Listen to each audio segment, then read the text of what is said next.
เฮียสุขสมัยเด็กเจรัตนพร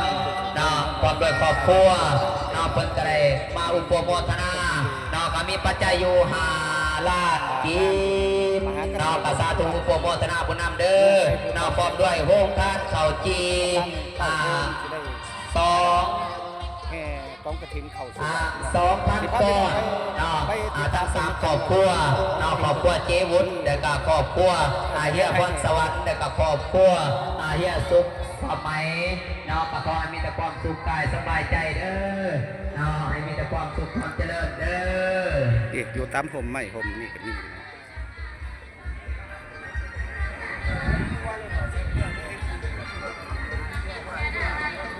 นี่เป็นสถานที่กำลังของกองมหากฐินประมาณ9 โมงกว่าก็จะได้เฮกองกฐินเข้าสู่วัดตอนนี้ก็ถือว่ายังรอถ่าทั้งญาติพี่น้องของต้นญาติโยมบ้านใกล้ชิดมิตรใกล้เคียงสิมาห่วมเฮกองมหากฐินตอนนี้ก็กำลังพี่น้องกำลังเต้ารวมอยู่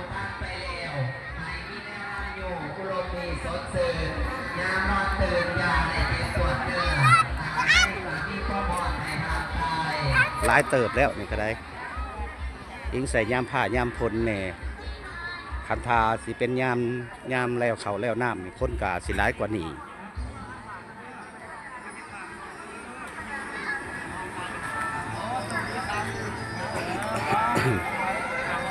ขอเชิญชวนพี่น้อง FC ที่เคยอยู่ใกล้อยู่ไกลมาห่วมบุญห่วมกุศลกันเด้อพี่น้องเด้ออันนี้เป็นกองมหากฐินกองมหากฐินกสาธุโปรโมทนาบุญนำปมีทางครอบครัวเป็นกำลังเกี่ยมรอที่ปากันเฮกองมหากฐินปมีปัจจัยอยู่200 บาทสาธุเด้อขอให้เป็นบุญเป็นกุศลเด้อทางครอบครัวพอออกสอนบ้านนุ่นขายกับขอให้มีแต่ความสุขความเจริญเด้อกสาธุโปรโมทนาบุญนำมาอีกแล้วแก้วแกนสัทธาทานปมีทางครอบครัวพอออกปุ้นบ้านหอยมองของเราเองเป็นแต่มาต่อยอดมีปัจจัยอยู่50,000 กีบบวกกับเงินซอง100,000 กีบสาธุเด้อขอให้เป็นบุญเป็นกุศลเด้อพอออกบุญเด้อให้มีแต่ความสุขความเจริญให้มีแต่ความสุขกายสบายใจเด้อให้มีแต่อายุวันโนสุขังพลังแต่ข้าต่อมาก็มีทางครอบครัวเมออกมิตราวัดหวยม่วงของเราเองเราเป็นการมาอุปโภคนามาต่อยอดต่อรำก็มีปัจจัยอยู่100,000 กีบประสาธุอุปโภคนาบุญนำเด้อทางครอบครัวแม่ออกมิตราบ้านหวยม่วงบ้านเจ้าภาพของเราเป็นทุกคนขอให้มีความสุขกายสบายใจเด้อเพื่อชอบได้สมทบทุนก่อสร้างเส้นทางนี่แหละพี่น้องจากประตูคงนี่ครับพี่น้องอันนี้นี่จากนี่ออกไปปุ๊บเลยพี่น้องบอลมีคนอย่างเข้ามา